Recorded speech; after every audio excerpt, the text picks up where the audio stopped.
Hanap kita, matitikman mo ang bangis ni Diwata. Ako, yan yung mga nagsishare ng mga negatibo sa Facebook, social media. Kaya pakinggan nyo. Yung mga basher ni Diwata, nako, mag-ingat-ingat na. Yung mga hindi maganda ang sinasabi sa social media. Papahanap kita. Magbabayad ako ng lawyer.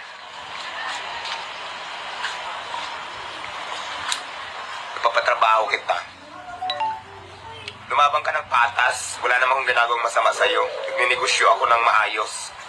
Ikaw naninira ka. Kaya dapat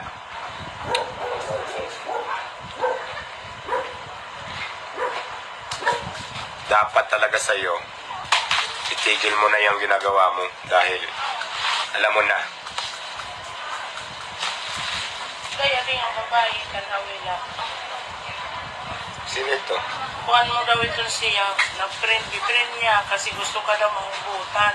Ipaganak sa ito niya dahil 2,000 kagabi out na ako. Bumili lang yung 3 sikin.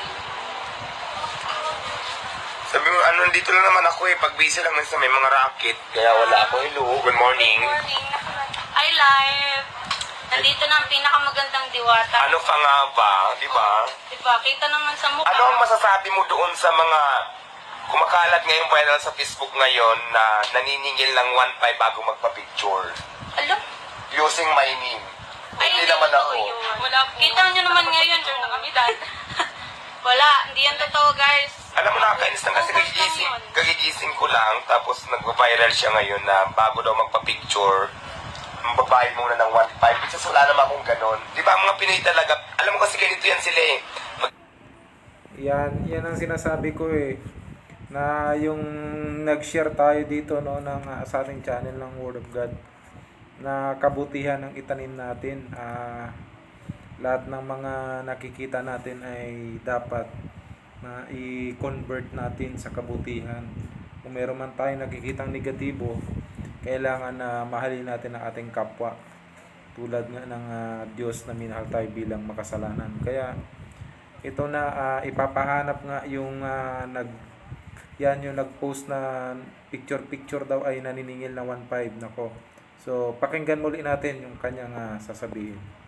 Hindi kanila kayang pantayan, gagawa yan ng parang sa sira to. Di ba? Ang dami yun Ngayon, kung gusto nyo makaahon sa buhay din, magsikap kayo. Hindi puro inggit yung nasa katawan niyo. Ganun lang yan Huwag kayong Magsipag. manira.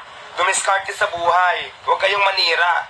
Dahil kung lagi kayo naninira, lagi kayong may inapakan na tao, hindi kayo makakaahon sa buhay, hindi kayo asinso. Kasi puro galit yung nasa isip nyo. Tama? Oo, tingnan nyo si Diwata. Wala yung tinatapakan tao. Tingnan nyo na ngayon.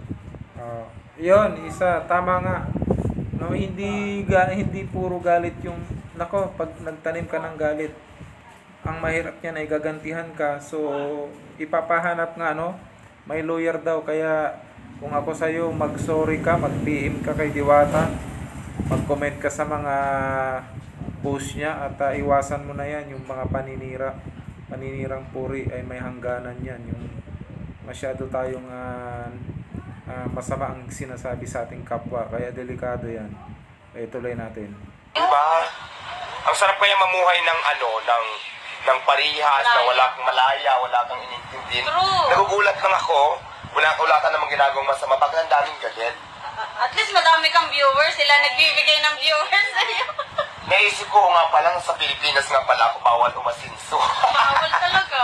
Bawal ka umanlad dito. Kasi pag... Ay, nako, pero siyempre hindi naman lahat. Marami talaga. Kultura na natin yun, di ba? Kahit kaya minsan aminin mo, kapitbahay mo. Ay, vlog. Ano yun, mother? Hindi lang po ako ng patitulong financial. Ang send na lang po ako sa ICC. Madam, dapat kasi, ICU ang ano mo, mister? Dito ka, habang naka-live tayo. Dito. Anak ko po, 33 lang. Ayan si mother.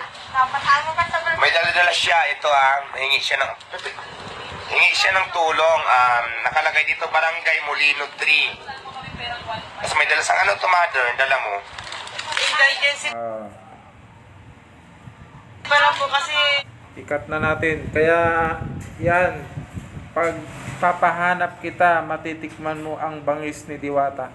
Kasi may nagkakalat ngayon na 1.5 daw bago magpa-picture at hindi naman totoo, no? Kaya yun nga, pag nagkalat ka talaga ng masamang balita at nakarating sa nakakaukulan at siguraduhin mo na yung mga sinabi mo ay mapatunayan mo dahil ipapahanap nga ni Diwata. Kaya yun, wag na tayong magkalat ng mga negatibo, no? Yung good news na lang, yung mga kabutihan sa kapwa ang ating ikalat.